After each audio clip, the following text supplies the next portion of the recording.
오늘은 시편 23편 1절과 2절 말씀을 통해서 여호와는 나의 목자라는 제목으로 함께 은혜를 나누겠습니다. 우리는 지난 시간에 여호와의 율법을 따라 행하는 자가 어떻다고 했습니까? 복이 있도다 했습니다. 그리고 여호와의 율법을 따라 행하는 것이 행위가 완전하다는 것이었습니다. 그러면 율법이 무엇이라고 했습니까? 바로 율법의 본체이신 예수 그리스도. 그리하여 예수님을 섬기고 따르는 것이, 예수님과 함께 십자가에 죽고 부활하는 것이 율법을 따라 행하는 그 온전한 성취라는 것입니다. 그것이 우리가 잘 아는 계시록 19장 8절에서 말하는 성도들의 옳은 행실입니다. 예수 그리스도와 함께 멍에를 지는, 겸손과 온유함에 멍에를 지는, 그래야 자기 부인과 자기 십자가의 삶이 우리의 삶 가운데 나타나는 것이 율법을 따라 행하는 것입니다. 그 율법이 우리 마음에 새겨지고 그 율법이 지향하는 하나님의 나라, 하나님의 통치가 이루어지는, 하나님의 말씀에 순종하는 삶이 우리 가운데 이루어지는 것입니다. 그 사람이 행위가 완전한 사람입니다. 자기 부인과 자기 십자가는 율법을 성취하게 되는 것이고 율법의 요구를 이루는 것입니다. 그리하여 이웃 사랑과 형제 사랑을 하게 되는 것입니다. 형제 사랑에 대해서 우리가 이야기할 때 형제는 누구라고 했습니까? 하나님 뜻대로 행하는 사람. 하나님의 뜻대로 행하는 사람이 우리 가운데 있다. 얼마나 귀하겠습니까? 그래서 서로 형제 간에 하나님의 뜻을 행하는 사람끼리 서로 우애하게 되는 것입니다. 또 존경하기를 서로 먼저 하는 것입니다. 그런데 하나님의 뜻대로 행하지 않으니까 무시합니다. 멸시합니다. 소외시킵니다. 자기 고집을 피우는 것입니다. 율법을 따라 행하는 것, 하나님의 통치에 순종하여 하나님의 뜻을 이루는 것, 하나님의 이름을 거룩하게 하는 것입니다. 하늘의 우리 아버지 하나님께서 그 심령을 귀하게 여겨주시는 자리매김을 하는 것이 율법을 따라 행하는 것이고 자기 부인과 자기 십자가를 지는 것입니다. 그리고 하늘의 하나님께서 함께 하시기를 기뻐하는 자녀로 만들어 가시는 것입니다. 그래야 마침내 하나님의 영광을 그 심령에게 나누어 주시는 것입니다. 그 영광에 참여하게 하시는 것입니다. 그것이 성경이 말하는 진정한 복, 참된 복. 그래서 뭐라고 합니까? 복이 있으며 율법을 따라 행하는 자, 예수 그리스도를 섬기고 따르는 자, 복이 있으며. 그 복이 우리에게 있는가 확인해야 되지 않겠습니까? 그래 우리는 구원하심이 보좌에 앉으신 우리 하나님과 어린 양에게 있도다 소리 높여 찬양하고 예배하는 것입니다. 흰 옷을 입고 손에 승리의 종려 가지를 들고 소리 높여 찬양하며 기쁨으로 경배하고 예배하는 것입니다. 그래서 시편 119편 2절에서 이렇게 말하지요. 여호와의 증거들을 지키고 전심으로 여호와를 구하는 자는 복이 있도다. 아멘. 이 복을 온전히 누리시기를 바랍니다. 그러면 오늘 본문을 함께 살펴보겠습니다. 여호와는 나의 목자시니 내게 부족함이 없으리로다. 잘 아시는 구절이지요. 익숙한 말씀이지요. 그러면 우리에게 물어야 합니다. 정말 잘합니까? 정말 여러분에게 부족함이 없습니까? 부족함이 있다면 우리는 이 말씀을 모르는 겁니다. 안다고 하지만 모르는 거예요. 왜 그런가? 오늘 말씀을 들으시면서 우리의 모습을 확인하기 바랍니다. 목자는 양에게 있어서 필요한 존재이고 양에게 있어서는 없어서는 안 될 절대적인 존재입니다. 그렇죠? 하나님이 여러분에게 그런 사람입니까? 우리에게? 아니지 않습니까?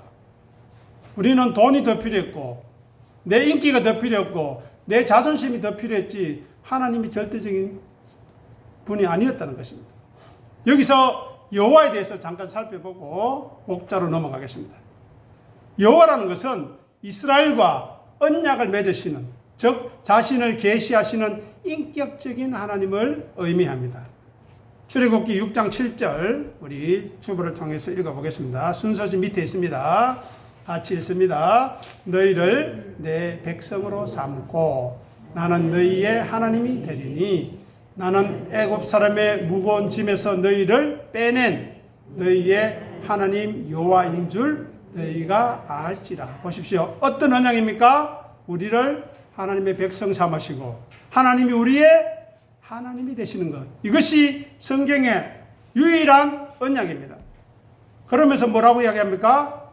우리의 죄짐에서, 애굽의 무거운 짐에서 자기밖에 모르는 세상 사느라 고생하고 인간관계에서 찌들린 것, 삶을 살다 보니 헛되고 험한 것, 고통 속에서 눈물 흘리는 그 짐에서 우리를 빼낸, 우리를 위로하시는, 우리를 돌보아주시는, 품어주시는 너희의 하나님 여호와인 줄을 너희가 어떻게 하라고요? 알지라. 아멘. 그러면 아는가 물어봐야 되죠. 자, 예레미야 11장 4절 광고 안에 가셔서 또 읽어보겠습니다. 이 언약은 내가 너희 조상들을 쇠풀무 애굽 땅에서 이끌어내던 날에 너희에게 명령한 것이라. 곧 내가 이르기를 너희는 내 목소리를 순종하고 나의 모든 명령을 따라 행하라. 그리하면 너희는 내 백성이 되겠고 나는 너희 하나님이 되리라. 아멘. 쇠풀무 애굽 땅에서 이끌어내셨다. 무거운 사람의 애굽 사람의 무거운 짐에서 빼내셨다. 같은 말이죠. 그런데 하나님의 언약이 조금 더 발전됩니다. 뭐라고 이야기합니까? 내 목소리를 청종하고. 청종이라는 단어를 히브리어로 보면 듣고 또 듣고입니다. 두 번째 뭡니까? 나의 모든 명령을 따라 행하라. 그리하면 내 백성이 되고 나는 너희 하나님이 되리. 즉 순종 안 하면 하나님 백성 아니라는 겁니다. 하나님의 명령이 무슨 의미인지 모르면 하나님이 백성이 아니라는 거예요. 그리고 하나님이 우리의 하나님도 아니고 우리의 목자가 아니라는 것입니다. 이 사실을 깊이 알아야 합니다. 여호와의 이름은 상호적인 관계를 나타냅니다.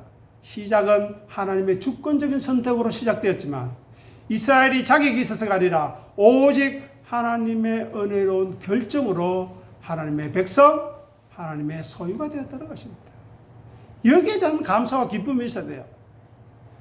은혜가 무엇인 줄 모르니, 선물이 무엇인 줄 모르니 우리는 방자해지는 겁니다. 어쩔 수 없어요. 은혜를 모르니까 방자하게 행하는 게 이해가 됩니다. 하지만 자기의 손해라는 것입니다. 하나님은 우리의 이스라엘의 보호자 되시고 공급자 되시고 통치자 되십니다. 이것은 목자와 연관이 되지요. 그래서 이스라엘은 우리들은 하나님께 순종하고 예배함으로 특별한 하나님의 백성으로 자리매김하는 것입니다. 그런데 하나님의 목소리를 순종하지 않고 하나님의 명령을 따라 행하지 않으니 어떻게 될까요? 특별한 백성이 아니라 거짓의 자식, 마귀의 자녀가 될 것입니다. 하나님은 약속하시고 신실하게 지키시는 분입니다. 그래서 이 언약을 모세에게만 한 것이 아니라 창세기 17장 7절 8절 있는데 7절 있는데 참고하시고요. 족장에게도 이미 하신 언약입니다. 갑작스러운 약속이 아닙니다. 하나님은 멀리서 군림하시는 신이 아니라 자기 백성 가운데 우리 가운데 거하시며 우리들과 함께 교제하시기를 원하는 하나님 누구라고요? 여호와, 야훼. 이스라엘 백성들은 이 야훼라는 단어를 두렵고 떨려서 입 밖에도 내지 못했어요. 그래서 아도나이로 바꾸어 버렸어요. 너무 거룩했어요. 그런데 우리는 그 하나님을 누구로 부르고 있습니까? 아버지로 부르고 있잖아요. 어떤 아버지야? 아빠 아버지. 그 친밀함이 우리에게 있어야 되는데 우리는 너무 소원해요. 예배에 나왔는데 뭐 감격도 없고 감사도 없고 간절함이 없습니다. 자, 그러면 오늘 본문으로 다시 들어오겠습니다. 여호와는 나의 목자라는 전제는 무엇입니까? 우리는 그의 뭐가 돼요? 양이 되어야 합니다. 자, 양은 매우 예민한 동물입니다. 겁이 많아요. 우리들처럼. 그런데 목자가 맹수의 공격이나 목마름이나 배고픔을 해결해 주지 않으면, 그 모든 위협으로부터 보호해 주지 않으면 스스로를 지킬 능력이 없다는 것입니다. 자, 목자는 목자인데 어떤 목자인가? 창세기 49장 24절에서 확인해 보겠습니다. 요셉의 활은 도리어 굳세며 그의 팔은 힘이 있으니 이는 야곱의 전능자 이스라엘의 반석인 목자의 손을 힘입음이라. 야곱이 목자 앞에 뭐라고 더 붙였습니까? 반석. 이것은 본능적인 안정성과 인격적인 돌봄을 의미합니다. 창세기 48장 15절도 주보를 참고하시기 바랍니다. 야곱이 말년에 고백합니다. 나의 출생으로부터 지금까지 나를 기르신 하나님. 누구요? 목자이신 하나님. 왜냐? 자기가 양을 길렀거든요. 목자였거든요. 이렇게 나의 출생으로부터 지금까지 나를 길러주신 하나님이 나의 아버지였구나를 고백하는 것입니다. 그것은 바로 반석과 목자는 권능과 친밀함의 동시적인 의미지요. 가장 강력하고 흔들리지 않는 반석을 의미합니다. 전능하신 반석. 온유한 목자처럼, 그렇지만 온유한 목자처럼 돌보시는, 양떼를 위험에서부터 보호하시는, 외부의 공격으로부터 막아내는 반석이신 힘 있는 목자를 말하는 것입니다. 자, 다음에 우리의 가장 큰 숙제가 걸려 있습니다. 여호와는 나의 목자시니 내게 부족함이 없으리로다. 저는 예전부터 이 부분이 가장 마음에 걸렸어요. 나는 부족한데? 나는 얻을 게 더 많은데? 왜 부족함이 없다고 이야기하지? 저는 늘 이것이 해결되지 않았습니다. 정말 여러분들 부족함 없습니까? 그렇다면 왜 그렇습니까? 그렇지 않다면 또 왜 그런가 생각해야 되지 않겠습니까? 여기서 우리가 생각해야 할 것은 목자와 양의 관계를 분명하게 정립해야 합니다. 양에게 있어서 푸른 초장과 실 많은 물가는 더 없는 조건이죠. 더 필요한 것이 없는 상황입니다. 푸른 초장은 푸른 풀밭은 하나님이 마련해 주신 은혜의 장소입니다. 양에게 있어서. 양에게 있어서 생존을 위한 필수적인 식량이 있는 것이지요. 굶주리지 않고 생명을 유지할 수 있고 풍요로운 공급처가 되는 것입니다. 성도도 마찬가지입니다. 하나님의 말씀과 은혜의 의미를 분명히 깨닫고 올바로 알고 이해해야만, 갈급하고 갈망해야만 한다는 것입니다. 그런데 말씀을 들어도 무슨 뜻인지 모르고 관심도 없고 무감각해졌어요. 그러니 예배에 나오는 감격이 없습니다. 기쁨이 없어요. 그것은 우리가 그만큼 눈이 감겼다는 이야기, 귀가 막혔다는 이야기예요. 마음이 딱딱하다는 이야기, 돌처럼 복음이 들어가지 않았다는 것입니다. 그래서 성도는 세상이 주는 공허한 만족, 헛된 만족을 부정해야 하는 것입니다. 나는 거기에 만족하지 않겠다. 오직 영혼을 살찌우고 참된 만족을 주는 풍성한 영의 양식, 생명의 말씀, 예수 그리스도 그 생명의 떡을 사모하고 갈급하는 그 심령이 바로 양이라는 것입니다. 자, 두 번째, 푸른 풀밭은 완전한 안식과 평안을 의미합니다. 쉼과 회복을 주는 것이지요. 양은 본능적으로 경계심이 많습니다. 그래서 주변에 위협이 있거나 배가 고프면 절대로 눕지 않는다고 합니다. 그런데 여기서 2절에서 뭐라고 이야기합니까? 푸른 풀밭에 누이시며, 여기에 아멘이 있어야 합니다. 맹수로부터의 위험, 낭떠러지로부터의 모든 위협에서 안전하다고 느끼고, 첫 번째. 두 번째는 푸른 풀밭에서 배불리 먹고 만족해야만 양은 눕는다는 것입니다. 목자의 완벽한 안전 확보가 되었다는 의미입니다. 충분한 먹이가 제공되고 있다는 것입니다. 그때야 비로소 양은 편히 쉬게 되는 것입니다. 세 번째, 푸른 풀밭은 건강과 성장을 의미합니다. 치유와 성숙의 자리를 말합니다. 좋은 풀을 먹고 편히 쉬는 양은 건강하게 자라지 않겠습니까? 또 혹은 병들거나 약한 양도 그 푸른 풀을 먹으며 회복하고 치유할 수 있는 것입니다. 마찬가지로 죄로 인해 병든 심령, 죽을까 두려워하는 심령, 진리의 말씀을 통해서 치유받고 믿음이 성장하고 성숙할 수 있는 것입니다. 잘 아시듯이 이스라엘 땅 대부분은 건조하고 척박한 광야지요. 산지입니다. 사시사철 푸른 풀밭을 찾기가 매우 어려운 장소입니다. 푸른 풀밭이 저절로 존재하지 않는다는 것입니다.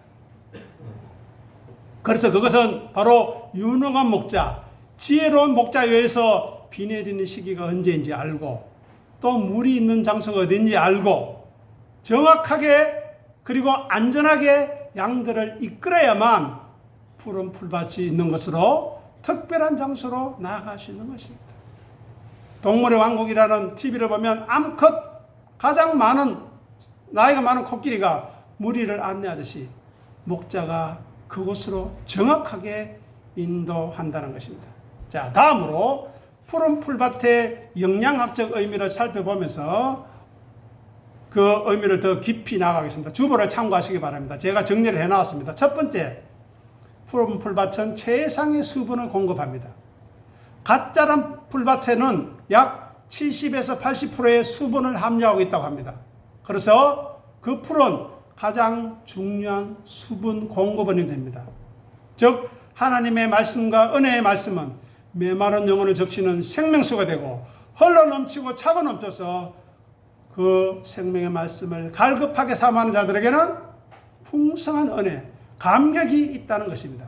자, 두 번째, 푸른 풀밭은 높은 단백질과 필수 영양소가 있습니다. 어린 푸른 풀 안에는 단백질 함량이 매우 높다고 합니다. 양의 성장, 양의 근육 형성, 건강한 털을 유지하는 데 필요한 풀입니다. 그리고 그 풀에는 비타민 A, 비타민 E, 필수 비타민이 미네랄이 풍부하다고 합니다. 그래서 면역력을 높이고 질병을 예방합니다.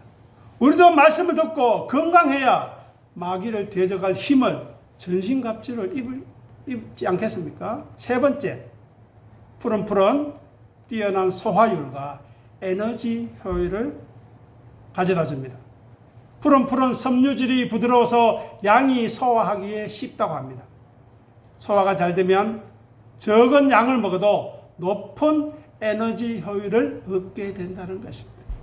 네 번째, 독초로부터 안전하다는 의미입니다. 목자는 양에게 치명적인 독초, 해로운 식물이 없는 곳으로 안전한 곳으로 인도할 것 아닙니까? 그래서 푸른 풀밭은 목자에 의해서 안정성이 검증된 곳이고 예수 그리스도에 대한 절대적인 신뢰를 의미하는 것입니다. 그래서 우리들은 이 강단을 통해서 하나님의 올바른 말씀, 진실한 말씀, 정확한 말씀이 선포되어지는가 확인해야 되고 그 일을 위해서 간절한 마음으로 기도해야 하는 것입니다.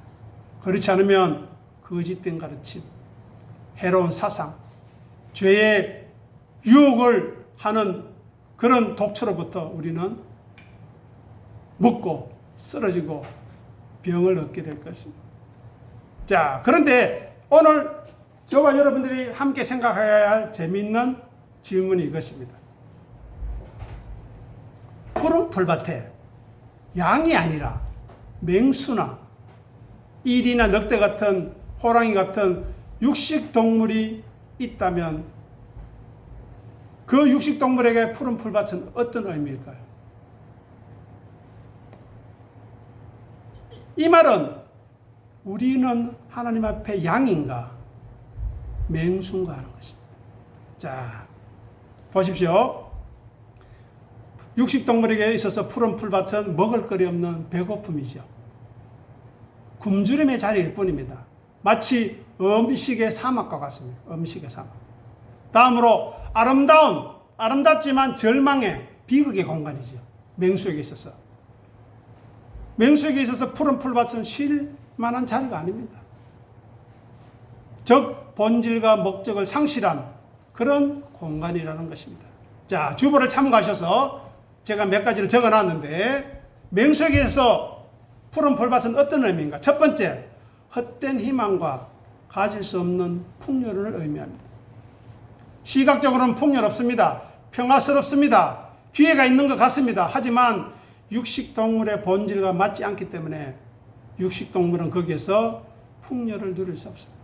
즉 예배에 나오고 교회에 왔지만 양이 아니라 목자의 음성을 듣고 목자를 따라가는 양이 아니라 우리가 맹수라면 헛된 자리라는 것입니다.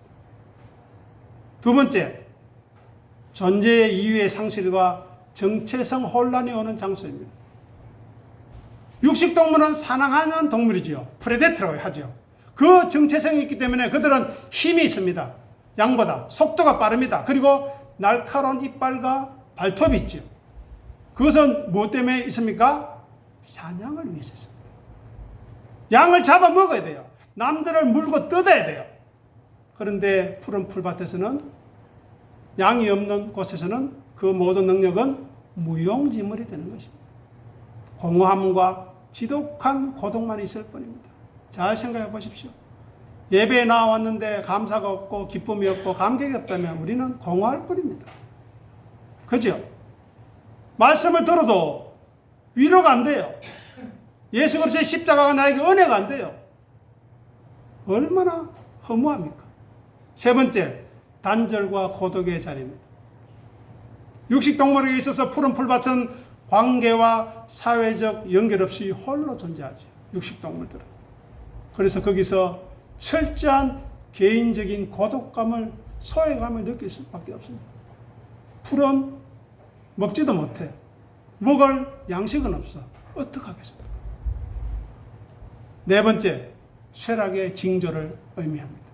겉은 평화롭고 아름다워 보이지만 저 푸른 초원 위에 그림 같은 집을 짓고라는 그런 유행가도 있는데 겉은 평화롭고 아름다워 보이지만 육식동물에게 있어서 푸른 풀밭은 내부적으로 생명의 순환이 멈춘 죽어가는 공간일 수밖에 없다는 것입니다. 자, 그러면 이제 정리하겠습니다. 우리는 스스로에게 물어봐야 합니다. 여호와는 나의 목자시니 라는 그 고백 앞에, 그 앞에 우리는 양으로 서 있습니까? 맹수로 서 있습니까? 어떻습니까? 먼저 맹수로 서 있다면 어떻게 되는가? 제가 말씀드리겠습니다. 맹수는 예배 자리에 나왔는데 자기 원하는 것을 빼앗으려고 기도로 보좌를 한답니다. 내놔라 이거죠. 두 번째, 눈에 불을 켜고 자기에게 필요한 것을 움켜쥐려고 이 예배의 자리에 나옵니다. 그래서 목자는 그 심령에게서 걸거치는 존재일 뿐이에요. 왜요? 목자는 맹수를 쫓아내기 때문에. 그 맹수에게 있어서 목자는 방해하는 존재일 뿐입니다. 네가 양을 먹어 치울 것이니 아무리 어떻게 하든지 해를 끼칠 것이니 쫓아내는 것입니다. 그리고 맹수는 목자를 속여서라도 딴짓을 하려고 양을 뜯어먹으려고 모함하려고 시기하려고 질투하려고 계속해서 호시탐탐 노린다는 것입니다. 마지막으로 목자가 모른 척 해주겠지. 스스로 속입니다. 우리가 봐도 아는데 하나님이 모르시겠습니까? 우리가 봐도 아닌데 하나님이 인정하시겠습니까? 그런데 왜 돌이키지 않고 회개하지 않고 무릎 꿇지 않습니까? 그것 자체가 현재적인 심판이라는 사실을 깊이 자각해야 합니다. 두 번째, 우리가 양으로 서 있다면 어떻게 되겠습니까? 여호와는 우리 주님은, 예수님은 우리의 인도자가 되겠죠. 우리를 보호해 주시겠죠. 우리를 위로해 주시겠죠. 그래. 자기 부인과 자기 십자가를 지느라 얼마나 고생이 많나. 하지만 그 뒤에 있을 영광을 생각해라. 나도 뒤에 있을 영광을 생각하고 십자가를 참았지 않았니? 너도 그렇게 해라. 라고 위로해 주십니다. 그리고 육식동물로부터 보호해 주시는 막대기가 있죠. 물매가 있죠. 육식동물이 누굽니까? 사단마귀 아닙니까? 사단마귀가 우리를 어떻게 망칩니까? 네 생각만 해라. 고집 피워라. 귀 막아라. 눈 감아라. 딱딱한 마음으로 매정하게, 무정하게 살아가라. 무감각하고 무관심하게 살아가라. 그래야 남들이 그래도 인정해준다. 라고 부추깁니다. 목자는 양에게 마실 물과 먹을 풀을 제공합니다. 예수님이 그런 존재입니까, 우리에게? 또 제가 여러분에게 그런 존재입니까? 그렇다면 우리는 감사해야 합니다. 기뻐해야 합니다. 아멘 해야죠. 그런데 왜 전부 다 죽상을 하고 있습니까? 아버지 뵈러 오는데, 은혜 받으러 오는데 얼굴이 피해야 되지 않겠습니까? 얼굴에 빛이 나야 되지 않겠습니까? 물론 이해합니다. 세상에 힘든 삶을 사느라, 어렵고 외로운 삶을 살아가느라 힘든 건 압니다. 하지만 그 속에 은혜가 있고, 그 속에 믿음이 있고, 그 속에 하나님을 향한 소망이 있다면 여유가 있는 것입니다. 미소가 있는 것입니다. 그 눈빛이 빛나는 것입니다. 그리고 목자는 양에게 안식과 평화를 제공합니다. 편히 쉬어라. 수고했다. 고생했다. 그리고 끝까지 믿음을 지켜라. 자기 부인과 자기 십자가의 길을 끝까지 가라. 자기를 비우고 낮추어서 은혜가 머물게 해라. 그것이 승리요. 그것이 감사요. 그것이 감격이요. 우리의 최종 목적지다. 말씀해 주시는 목자. 그 목자와 함께 누리게 될 영광이 어떤지를 우리는 알아가야 하겠습니다. 그 목자와 함께 함으로 얻게 될 위로와 기쁨이 무엇인가를 알게 해달라고 기도해야 하겠습니다. 그래서 사도 바울은 우리에게 부탁합니다. 우리 주 예수 그리스도의 하나님 영광의 아버지께서 너희에게 지혜와 계시의 영을 주셔서 하나님을 알게 해달라고. 여호와는 우리의 목자시니 그 목자가 어떤 목자인가, 반석이신 목자가 누구이신가를 알게 해달라고 기도하라는 것입니다.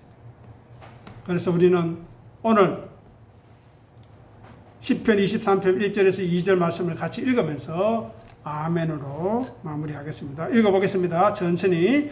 여호와는 나의 목자시니 내게 부족함이 없으리로다.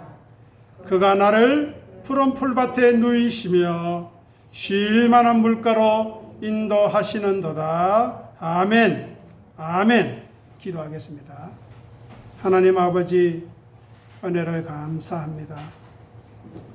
오늘 이 귀한 예배의 자리, 이 천국의 기쁨을 맛보는 자리에 저희들을 불러주시고 그리하여 예배하게 하시고 우리 하나님을 사모하는 간절한 마음, 말씀을 갈급해하는 귀한 마음을 주신 것 감사합니다. 다윗이 목자로서 고백했듯이 여호와는 나의 목자시니, 우리 주님 예수 그리스도는 나의 선한 목자시니 내가 부족함이 없으리로다. 우리는 예수님의 양으로서 예수님의 음성을 듣고 예수님의 음성을 구별하고 예수님을 따라가는, 예수님을 섬기는 양으로 살아가게 도와주시옵소서. 자기를 부인하고 자기 십자가를 짐으로 예수님을 따라가 우리가 예수님의 양임을 증거하게 도와주시옵소서. 우리가 말씀 안에서 우리를 스스로 비우고 낮춤으로 말미암아 우리가 행하는 것이 빛 안에서 행한 것임을 나타내기 위하여 빛으로 나아가는 귀한 하나님의 종들, 하나님의 사람들 다 되게 도와주시옵소서. 이 은혜에 한 사람도 제외되는 자 없도록 우리를 불쌍히 여기시고 은혜 내리시고 복 내려 주시옵소서. 감사하며 우리 주님 예수 이름으로 간절히 기도드립니다. 아멘.